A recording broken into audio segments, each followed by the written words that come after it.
Bonjour à tous et bienvenue dans l'épisode 36 de la série Comment modéliser une voiture avec Blender. Alors, si je dis pas n'importe quoi, c'est l'épisode 36 déjà, mais si je dis pas n'importe quoi, c'est aussi l'avant-dernier épisode, donc si tout se passe bien. Donc dans cet épisode, ce qu'on va voir, c'est comment passer de ce truc là, où il y a beaucoup de modifieurs et tout, bref, pas très optimisé pour si on veut faire des animations et tout, parce que par exemple si je... si je déplace cette partie-là, on voit que ça fait un peu n'importe quoi à cause des modifieurs. Si je me mets en plus solide, on verra encore mieux. Voilà. Donc comment on passe de ça à quelque chose d'utilisable et que vous pouvez envoyer à n'importe qui, même avec d'autres logiciels que Blender, qui pourra l'utiliser. Donc pour faire ça, ce qu'on va faire, c'est qu'on va déjà enregistrer un nouveau fichier qu'on va appeler 300SL final. Comme ça, quand vous verrez, vous saurez que c'est le fichier dans lequel il y a tout ce qu'il faut. Alors ce que je vais faire, c'est que je vais supprimer le pneu.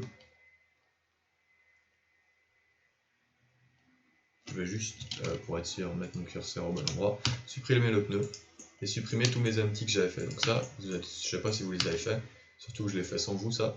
Mais maintenant, je vais aller chercher mon pneu.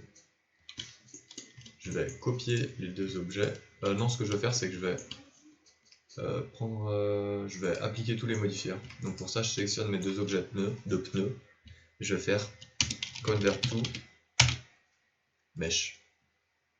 Là maintenant, CTRL C, on va copier. On va aller dans Car et CTRL V. Maintenant, je vais faire Shift S, Selection to Cursor. Celui-ci, je vais faire. Je vais pas faire ça. Je vais joindre mes deux objets de pneus. Donc CTRL J. Et maintenant, je vais faire Shift S, Selection to Cursor. Je vais juste le remettre un peu au bon endroit. Donc j'ai X. Là, je vais aller dessus pour voir un peu mieux ce que je fais.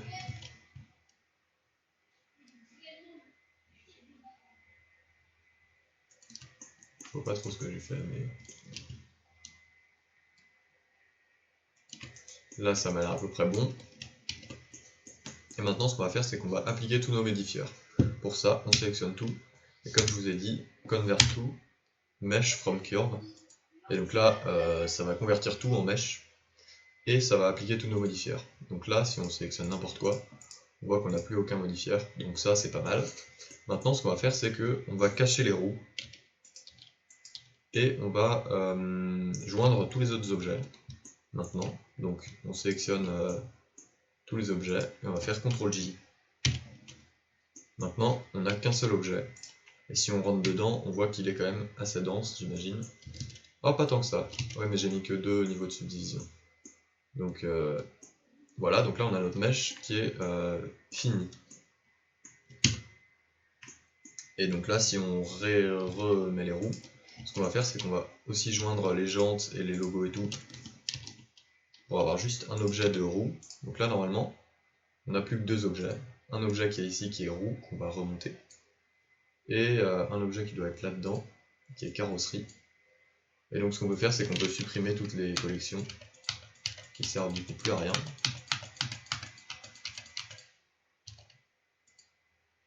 On va supprimer aussi tout ça.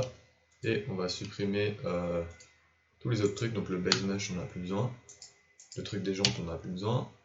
Les blueprints pareil, on supprime tout. Donc là vous pouvez tout sélectionner comme ça et faire delete, il me semble. Ouais, ça marche. On supprime tout. Donc là on n'a plus que notre voiture. Donc on va la renommer vite fait CAF, ou voiture comme vous voulez, on va faire en français, on va continuer. Celle-ci, on va l'appeler par exemple roue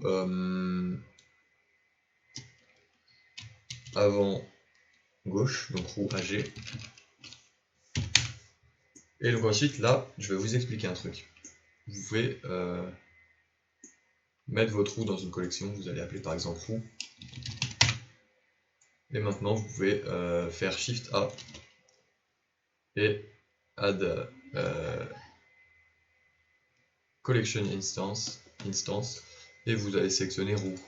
Comme ça, vous allez ajouter une instance de votre roue, mais qui va pas utiliser de vertex, ou en tout cas qui va pas augmenter votre temps de rendu.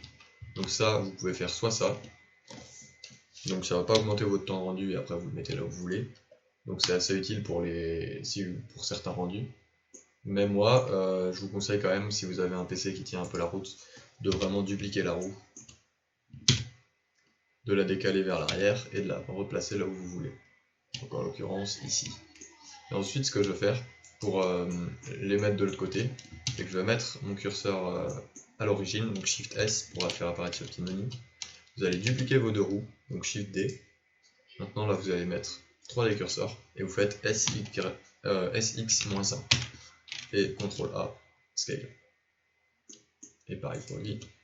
Et voilà, comme ça vous avez vos 4 roues. Maintenant vous pouvez juste les renommer par exemple en roue AD. Merde, je me rends pas compte que en français avant et arrière c'est la même. Donc on va mettre ARD pour arrière. Là on va mettre ARG. Et ces deux-là on va juste les renommer en AV et AVD. Et maintenant, si on vérifie, donc je vais juste renommer ça en roue, maintenant qu'il y en a plusieurs. On a bien toutes nos roues, on a bien notre voiture, d'ailleurs je vais renommer voiture, 300 SL. Et donc voilà, et du coup là, si on passe en mode Material Preview, ce qui se passe, c'est qu'on a toujours bien tous nos matériaux, on a tout ce qu'il faut, sauf que maintenant on a juste un objet qui n'a pas 25 000 modifieurs, donc on peut bouger où on veut sans problème. Et pareil pour les roues, on a un objet par roue, on peut les faire tourner si on veut, pas comme ça. Voilà, bref, on peut s'amuser un peu. Et donc dans le prochain épisode, je vais vous montrer comment faire un rendu de la voiture pour voir un peu à quoi elle ressemble. Donc c'est tout pour cet épisode et je vous retrouve la prochaine fois. Salut!